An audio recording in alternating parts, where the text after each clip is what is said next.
দীর্ঘ 2 বছর ধরে যে মেয়েটাকে নিজের ভাবি বলে জেনে এসেছি, সেই মেয়েটাকে যে কোনো একদিন নিজের বউ হিসেবে গ্রহণ করতে হবে কখনো কল্পনাও করিনি আমি। কিন্তু আজ সেটাই হতে যাচ্ছে আমার সাথে। 2 বছর আগে 2 পরিবারের সম্মতিতে আমার বড় ভাই আর আমার ক্লাসমেট আদিবার বিয়ে ঠিক হয়েছিল। আদিবার বাবা আর্থিক দিক থেকে আমাদের পরিবারকে অনেক সাহায্য করেছে। ভাইয়াকে শহরে পড়ালেখা করিয়েছে আদিবের বাবা। তিনি আদিবাকে অনেক আগে থেকেই ভাইয়ার সাথে বিয়ে দিবেন বলে ঠিক করে রেখেছিলেন। সবকিছু ঠিকঠাক ছিল, কিন্তু বিয়ের আগের দিন কাউকে না জানিয়ে হঠাৎ করেই ভাইয়া তার ভালোবাসার মানুষকে নিয়ে দূর অজানায় পাড়ি জমায়। তারপরে সবকিছু উলটপালট হয়ে যায়, আমার জীবনটাও পরিবর্তন হয়ে যায়। আমার বাবা আদিবার বাবাকে কথা দিয়েছিলেন আদিবাকে তিনি তার ছেলের বউ করে আনবেন। যখন আদিবার বাবা জানতে পারল আমার ভাইয়া তার গার্লফ্রেন্ডের সাথে পালিয়ে গিয়েছে আর কোনোদিন ফিরে আসবে না, তখন সেটা শুনেই তিনি স্ট্রোক করেন। আদিবার বাবা মৃত্যুর মুখে দাঁড়িয়ে যখন বললেন, আমার মেয়েটা কি দোষ করেছিল, জীবনভর শুধু ও দুঃখই পেয়ে যাচ্ছে। আমার মেয়ের একটা দুর্ঘটনার কারণে কেউ ওকে বিয়ে করতে চায় না। কেউ বুঝতে চায় না মানুষ ইচ্ছে করে নিজের জীবনে এমন দুর্ঘটনা বয়ে আনে না। আমার মেয়ে তো দেখতে কালো না, কানে কম শোনে না, চোখেও কম দেখে না। আমার মেয়ে দেখতে আর 10টা মেয়ের থেকে তো খারাপ না, তবুও কেন তাকে কেউ বিয়ে করতে চায় না? আপনার ছেলের জন্য এত কিছু করার পরেও আমার মেয়েটাকে কাঁদিয়ে চলে গেল। আমি আমার মেয়েটার দিকে তাকাতে পারি না। ওর অতীত জীবনে যা ঘটেছে সেটা ওর ভাগ্যে লেখা ছিল, কিন্তু আমি বাবা হয়ে যে এখন আর মেয়েটার চোখের পানি দেখতে পারি না। আমার বাবা সেদিন মৃত্যুর মুখে দাঁড়িয়ে থাকা মানুষটার কান্নারত কণ্ঠের আবেগী কথাগুলো হয়তো সহ্য করতে পারেননি, তাই আমাকে না জানিয়েই আদিবার বাবাকে কথা দিয়েছেন আদিবাকে তিনি তার ছোট ছেলের বউ করে আনবেন। আমাকে যখন বাবা ডেকে নিয়ে বললেন, বাবারে, তোর কাছে আমি জীবনে কোনো কিছু চাইনি, কিন্তু আজ চাইব, তুই না করতে পারবি না। তোর ভাই যেটা করেছে সেটার জন্য আমি নিজেকে দোষ দিই, আমার কারণেই সে এমন করতে পেরেছে। আমি তাকে অন্ধের মতো বিশ্বাস করেছি, তাই সে সুযোগ নিয়েছে। যাওয়ার আগের দিনও সে আমার কাছ থেকে টাকা নিয়ে গেছে, যেই টাকাগুলো আদিবার বাবার কাছ থেকে এনেছিলাম। তোর ভাই বলেছিল মেয়েটার জন্য সে কিছু কিনবে, তাই আদিবার বাবাকে বলে কিছু টাকা এনে দিয়েছিলাম, কিন্তু সে মিথ্যা বলেছিল আমাকে। সে আমার সম্মানের কথা না ভেবে চলে গিয়েছে। সে একবারও ভাবেনি আমি আদিবার বাবার সামনে কিভাবে দাঁড়াবো। আমাদের অবস্থা কেমন জানিস তো? আমি আদিবার বাবাকে কথা দিয়েছি তুই তাকে বিয়ে করবি। তুইও যদি তোর ভাইয়ের মতো না করে দিস তাহলে আমার মরা ছাড়া কোনো উপায় থাকবে না। ভেবে দেখ কি করবি তুই। তবে আমি তোকে যা বললাম তার এক বিন্দু মিথ্যা বলিনি। আমার মরা কিংবা বেঁচে থাকা তোর হাতে। কাঁদো কাঁদো কণ্ঠে বাবা যখন কথাগুলো বলল, তখন আমি তার সামনে কেন জানি কোনো কথা বলতে পারলাম না। আমি তাকে বলতে চেয়েছিলাম, বাবা, আমি একজনকে ভালোবাসি, সে আমাকে ছাড়া নিজেকে কখনো ভাবতে পারে না। তার জন্য হলেও আমি এই বিয়েটা করতে পারবো না, তুমি আমাকে ক্ষমা করো। কিন্তু বাবা আমাকে সেই কথা বলার সুযোগই দিলেন না। আমি জানি ভাইয়া এভাবে চলে যাওয়াতে বাবা অনেক বড় আঘাত পেয়েছেন। এখন আমিও যদি তাকে না বলে দেই তাহলে হয়তো সত্যি সত্যি তিনি বাঁচতে পারবে না। তানিয়ার কথা ভাবতেই আমার নিজের ভিতরটা জ্বলে পুড়ে ছারখার হয়ে যাচ্ছে। যে মানুষটা আমাকে নিজের থেকে বেশি ভালোবাসে, আজ পরিবারের সুখের জন্য তাকে ছেড়ে দিতে হবে, এটা ভাবতেই চোখে জল এসে যায়। চাইলে তানিয়াকে নিয়ে হয়তো পালিয়ে যেতে পারবো আমি, কিন্তু তারপর কি হবে? আমি আর তানিয়া না হয় সুখে শান্তিতে দিন কাটাবো, কিন্তু বাবা মায়ের কি হবে? এটা মনে হলেই চিন্তাটা বাস্তবে রূপ দেওয়ার সাহস পাই না আমি। পৃথিবীতে বাবা মায়ের ভালোবাসার উপরে কোনো ভালোবাসা হয় না, এটা যেমন চিরন্তন সত্য, তেমনি গার্লফ্রেন্ড ভালোবাসাও ফেলে দেওয়ার মতো না। আমি কোন দিকে যাব যখন বুঝতে পারছিলাম না, তখন আদিবার সাথে কথা বলার সিদ্ধান্ত নিলাম। সে হয়তোবা আমাকে এই সমস্যা থেকে মুক্তি দিতে পারবে। কিন্তু আবার যখন মনে হলো এর আগেও সে 2বার মানুষের কাছ থেকে আশাহত হয়েছে, বাবার কাছ থেকে শুনে হয়তো সে আমাকে স্বামী হিসেবে মেনে নিয়েছে, তখন আর তার কাছে যাওয়ার সাহস হলো না। তানিয়া আমাকে দেখেই দৌড়ে চলে আসলো আমার কাছে। আমি কিছু বলার আগে সে আমাকে জড়িয়ে ধরল। তুমি তো মনে হয় আমাকে ভুলেই গিয়েছো, কতদিন পরে দেখা করলে, অথচ বলো আমাকে নাকি তুমি তোমার নিজের থেকেও অনেক বেশি ভালোবাসো। যদি তাই হতো তাহলে এতদিন দেখা না করে কিভাবে থাকলে? তোমাকে কিছু কথা বলবো, কিভাবে বলবো বুঝতে পারছি না। কি এমন কথা যা বলতে এত দ্বিধা বোধ করছো? সংকোচ না করে বলে ফেলো। আমাকেই তো বলবা, এমন না তো যে দূরে কাউকে বলবে। ধরো কোনো কারণে জানতে পারলে 2 দিন পর আমি মারা যাব, তাহলে তুমি অন্য কাউকে বিয়ে করে নিবে, পারবে না এটা করতে? কি বলছো তুমি? এমন কথা বলছো কেন? কি হয়েছে তোমার? আমাকে তোমার ভুলে যেতে হবে, নতুন কাউকে নিয়ে তোমাকে বেঁচে থাকতে হবে। হয়তোবা সৃষ্টিকর্তা চান না আমরা দুজনে একসাথে ঘর বাঁধি। তুমি তো সবসময় বলতে বাবা মায়ের ভালোবাসার কাছে পৃথিবীর সব ভালোবাসা হার মেনে যায়। আজ আমার ভালোবাসাটাও তাদের কাছে হার মেনেছে। তুমি কাঁদছো কেন? কি হয়েছে আমাকে বলো প্লিজ। প্লিজ আমার কাছে কিছু জানতে চেও না, শুধু বলবো আমাকে মনে রেখো না। মনে করবে তোমার আমিনুল মরে গেছে, সে কখনো তোমার জীবনে ছিলই না। তোমাকে ছাড়া আমি নিজেকে কখনো কল্পনা করতে পারি না। আমার প্রতিটা নিঃশ্বাসে তুমি, বিশ্বাসে তুমি। তোমাকে ছাড়া হয়তো আমি বেঁচে থাকতে পারবো, কিন্তু ভালো থাকতে পারবো না, সেটা তুমি জানো। আমার ভালো থাকার জন্য যেমন তোমাকে দরকার, তেমনি আমার ভালো না থাকার জন্য তুমি দায়ী থাকবে। তুমি একটা কথা সবসময় মনে রাখবে, যদি তুমি আমার সাথে আজ সব সম্পর্ক শেষ করে চলে যাও, আমি তোমাকে কোনোদিন ক্ষমা করব না। আমার আত্মাও তোমাকে কখনো ক্ষমা করবে না। তুমি জানবে তোমার জন্য এই দুনিয়ার কোনো এক প্রান্তে কোনো একজন মানুষ প্রতিনিয়ত কষ্টের আগুনে নিজেকে দগ্ধ করছে। এর জন্য তুমি সবসময় অনুতপ্ত হবে। আমি যে পরিবারের মায়ে বন্দী, একজন মানুষের সুখের জন্য আমি 2 পরিবারে এতগুলো মানুষকে দুঃখ দিতে পারবো না। এর থেকে ভালো তুমি আমাকে ভুলে যাও। আমি সারা জীবন দুঃখ নিয়ে বেঁচে থাকব। কাছের মানুষগুলো সুখী আমার কাছে সবচেয়ে বড় পাওয়া। আমি তোমার কাছে আমার আমিকে চেয়ে নিচ্ছি। এটা কি তোমার শেষ সিদ্ধান্ত? হ্যাঁ, এটাই আমার শেষ সিদ্ধান্ত। আমি আমার পরিবারকে দুঃখ দিতে পারবো না। আর আমাকে যে দুঃখ দিচ্ছ সেটার কি হবে? তুমি স্বামীর সংসারে গেলে একসময় আমাকে ভুলে যাবে। স্বামীর আদর ভালোবাসা পেলে আমাকে মনে হবে না। হা হা হা, এটাই বুঝি তোমার ভালোবাসা? এতদিন ধরে আমি এমন একজন মানুষকে নিজের জীবন দিয়ে ভালোবেসে এসেছি যে কিনা আমাকে নিয়ে কখনো ভাবেই না। তবে শুনে রাখো, বাবা মায়ের আদর্শ সন্তান তুমি তোমার বাবার কাছে শ্রেষ্ঠ সন্তান হতে পারো, মায়ের কাছে আদরের ছেলে হতে পারো, বোনের কাছে প্রাণের ভাই হতে পারো, স্ত্রীর কাছে আদর্শ স্বামী হতে পারো, সন্তানের কাছে তুমি একজন আদর্শবান পিতা হতে পারো। কিন্তু তুমি আমার কাছে সারা জীবন একজন বিশ্বাসঘাতক প্রতারক প্রেমিক হিসেবেই আমার হৃদয়ে বেঁচে থাকবে। যার হৃদয়ে আমি সবসময় একজন বিশ্বাসী প্রেমিক হিসেবে দীর্ঘ 3টা বছর ধরে বিরাজ করে এসেছি, সেই মানুষটার কাছেই আজ আমি একজন প্রতারক প্রেমিক হিসেবে নিজেকে উপস্থাপন করলাম। অবশ্য এখানে তানিয়ার কোনো দোষ নেই। তার জায়গায় পৃথিবীর সব মেয়ে হয়তো এমন বলতো, কারণ মেয়েরা বাস্তবের চেয়ে আবেগে বেশি বিশ্বাসী। তারা একজন মানুষকে যদি মন থেকে ভালোবাসে তাহলে সহজে সেই মানুষটাকে ভুলতে পারে না। কিন্তু যদি তারা আবার কারো ভালোবাসা পায় তাহলে তার অতীতের ভালোবাসাটা যে অনায়াসে ভুলে যাবে। আমি এরকম অনেক মেয়েকে দেখেছি যারা সবসময় বলতো, তোমাকে ছাড়া আমি বাঁচতে পারবো না, তোমাকে আমি কোনোদিন ভুলতে পারবো না। আমি অন্য কারো বউ হলেও যুগ যুগ ধরে আমার হৃদয়ে সবসময় তুমি নামক মানুষটা বাস করবে। অথচ যখন বিয়ের পর স্বামীর স্পর্শ পায়, আদর সোহাগ পায়, তখন সে তার ভালোবাসার মানুষটাকে খুব সহজেই ভুলে যায়, ভুলে যেতে বাধ্য হয়। এমনও দেখা গিয়েছে স্বামীর ভালোবাসার জোর এতই বেশি যে বয়ফ্রেন্ডের সাথে পরে আর কোনো যোগাযোগ করার প্রয়োজন মনে করেননি। অথচ একসময় বলতো সে নাকি তাকে ছাড়া বাঁচবে না, ভালো থাকতে পারবে না। সময়ের স্রোতে মানুষ বদলায়, সাথে মানুষের ভালোবাসাটাও। একসময় যে মানুষটাকে আমাদের ভালো লাগতো না সেই মানুষটাকে আজ ভালো লাগে। যে মানুষটাকে আমরা খুব ভালোবাসতাম কোনো এক সময় তাকে ঘৃণা করি। এরই নাম জীবন। কখন কোন দিকে মোড় নেয় আমরা কেউ জানি না। আসলে কেউ কাউকে ছাড়া কখনো মরে না। এই পৃথিবীর সবাই সবাইকে ছাড়া বেঁচে থাকতে পারে। তানিয়াও হয়তো আমাকে ছাড়া বেঁচে থাকবে। সে হয়তো একসময় আমাকে ভুলেই যাবে। বিয়ের পর যখন স্বামী সংসার নিয়ে ব্যস্ত হয়ে পড়বে তখন আমাকে চাইলেও সে মনে করতে পারবে না।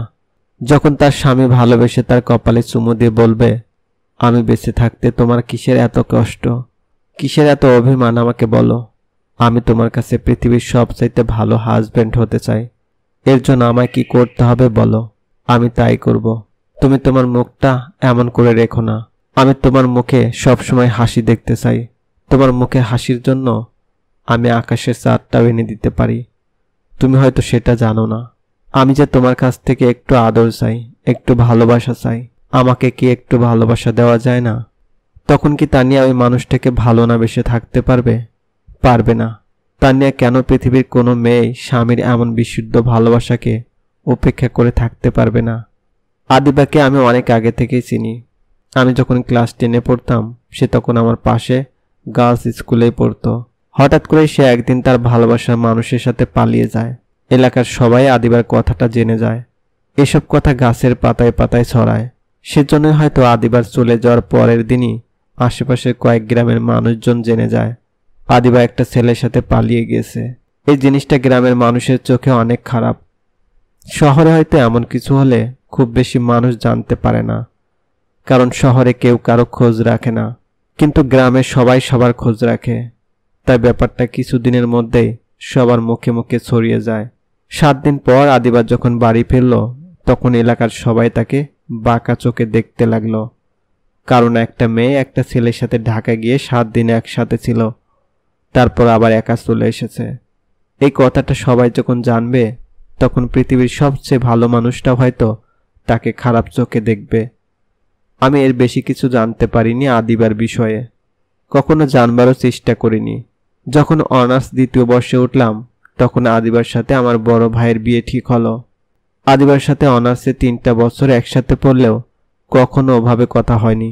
আমি শুধু মেয়েটাকে চিনতাম। এই মেয়েটা ভবিষ্যতে আমার ভাইয়ের বউ হবে, কিন্তু কখনো ভাবিনি আমার বউ হবে। আমার মনে হয় পৃথিবীর সবচেয়ে দুর্বল জায়গা হচ্ছে বাবা মা। বাবা মা যদি আমাদের কাছে খুব আবেগী হয়ে কাঁদতে কাঁদতে কোনো কিছু চায়, তাহলে হয়তো পৃথিবীর কোনো সন্তানই না করতে পারবে না। আমার বাবার চোখে সেদিন আমি প্রথম জল দেখেছিলাম। সে যদি আমার কাছে আমার জীবনটা চাইতো, তাহলে হয়তো আমি তাকে না করতে পারতাম না। তার চোখে মুখে সেদিন পৃথিবীর সমান দুঃখ দেখেছিলাম। আমি তার পৃথিবীর সমান কষ্টটাকে সত্যি করতে চাইনি। তাই আমার 3 বছরের ভালোবাসাটাকে ছেড়ে দিয়ে এসেছি। খুব আয়োজন করে না হলেও ছোটখাটো অনুষ্ঠান করে আমাদের বিয়ে হয়ে যায়। বিয়ের আগে আমি আদিবার সাথে কোনো কথা বলিনি, সেও আমার সাথে কোনো কথা বলেনি। কাঁচা হলুদের গন্ধে ঘরটা সুসজ্জিত। সেই ঘরে আমার সামনে আদিবা বসে আছে। আমি তার সাথে কথা বলার মতো কিছু খুঁজে পাচ্ছি না, কিংবা মন টানছে না। হয়তো আদিবা বুঝতে পেরেছে বিয়েটা আমার ইচ্ছের বিরুদ্ধে হয়েছে। আমি বাবার মান রক্ষার জন্য বিয়েটা করেছি। আপনি আমাকে করুণা করে বিয়ে করেছেন না, এমন বলছেন কেন? আমি জানি আমার মতো এমন একটা মেয়েকে আপনার মতো কোনো ছেলে নিজের ইচ্ছায় কখনোই বিয়ে করতে চাইবে না। কেউ চায় না তার জীবনসাথী একটা নষ্ট মেয়ে হোক। সবাই জীবন সঙ্গিনী হিসেবে বিশুদ্ধ মানুষ চায়। আপনিও হয়তো তেমন কাউকেই চাইবেন, এমন কিছু না। আপনি ভুল ভাবছেন। তবে আপনার সাথে মানিয়ে নিতে আমার সময় লাগবে। কেউ আমাকে বিশ্বাস করে না, আমার কথা কেউ শুনতে চায় না। আমিও 8-10টা মেয়ের মতো বিশুদ্ধ। সেদিন আসলে কি হয়েছিল কেউ কখনো আমার কাছে জানতে চায়নি। সবাই ভেবেছে আমি কোনো ছেলের সাথে 7টা দিন থেকে নিজেকে অপবিত্র করে নিয়ে এসেছি, কিন্তু কেউ কখনো জানবে না আমার সাথে এমন কিছু হয়নি। আমিও আর সবার মতো বিশুদ্ধ। আমাকে বলুন সেদিন কি হয়েছিল। আমি শুনতে চাই আপনার কথাগুলো। না, আমি আপনাকে বলতে পারবো না।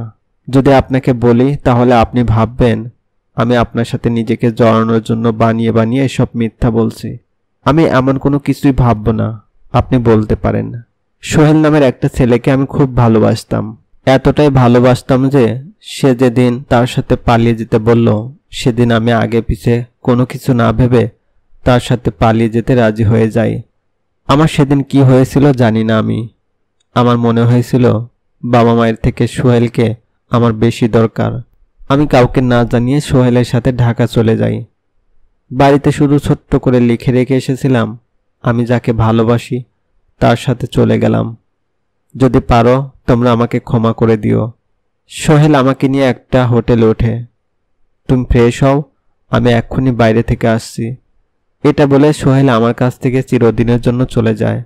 আমি আর কোনোদিন তাকে দেখিনি। তার কিছুক্ষণ পরে দেখলাম একজন মাঝামাঝি বয়সের মানুষ আমার রুমে প্রবেশ করে। তার কাছ থেকে আমি জানতে পারলাম সোহেল আমাকে তার কাছে 2 লাখ টাকার বিনিময়ে বিক্রি করে দিয়েছে। তখন কি করব কিছু ভেবে পেলাম না। লোকটার কাছে অনেক আকুতি মিনতি করেছি আমাকে ছেড়ে দিন, কিন্তু তিনি তার এত টাকা এভাবে জলে দিতে পারবে না। আমি সেখান থেকে কৌশলে বের হয়ে আসি। আমার কাছে কোনো টাকা পয়সা ছিল না, খাওয়ার মতো কিছু ছিল না। সোহেলকে বিশ্বাস করে খালি হাতে নিজের বাড়ি থেকে তার সাথে ঘর বাঁধার স্বপ্ন নিয়ে পালিয়ে গিয়েছিলাম, কিন্তু সে আমাকে ধোঁকা দেয়। তারপর আমি অনেক কষ্টে বাসায় ফিরে আসি। এই কথাগুলো আমি আমার বাবাকে অনেকবার বলতে চেয়েছি, কিন্তু পারিনি। এত কিছু হয়ে গিয়েছে আপনার জীবনে, মানুষটা এতটা খারাপ কিভাবে হয়? শুধুমাত্র টাকার জন্য নিজের ভালোবাসার মানুষটাকে বিক্রি করে দিতে পারে? যে মেয়েটা নিজের পরিবার ছেড়ে তার সাথে পালিয়ে গেল, তাকে বিশ্বাস করলো, সেই কিনা তাকে সবচেয়ে বড় ধোঁকা দিল। আসলে মানুষ বিচিত্র। আমাদের বাসরাতটা অন্য সব বাসরাতের মতো এত মধুর ছিল না। একজন মানুষের মনে এতটা অভিমান লুকানো থাকতে পারে আমি জানতাম না। আদিবার বয়ফ্রেন্ড তাকে যে ধোঁকাটা দিয়েছে সেটা কোনো মেয়েই মেনে নিতে পারবে না, কিন্তু এই মেয়েটা মেনে নিয়েছে। বিধাতার লেখন বলে মনে প্রাণে মেনে নিয়েছেন। এখানে কারো কোনো হাত নেই। দিন দিন প্রিয়জন কিংবা ভালোবাসার মানুষের ওপর থেকে বিশ্বাস উঠে যাচ্ছে এমন কিছু মুখোশধারী মানুষের জন্য, যাদের ভালোবাসার আড়ালে বিরাট এক স্বার্থ লুকায়িত থাকে, যেটা আমরা সহজ সরল মানুষেরা বুঝতে পারি না কখনো। বিয়ের প্রায় 1 বছর পরেও আমি আদিবার সাথে নিজেকে মানিয়ে নিতে পারিনি। আমি ভেবেছিলাম সবকিছু ভুলে নতুনভাবে শুরু করব, কিন্তু আমি পারিনি।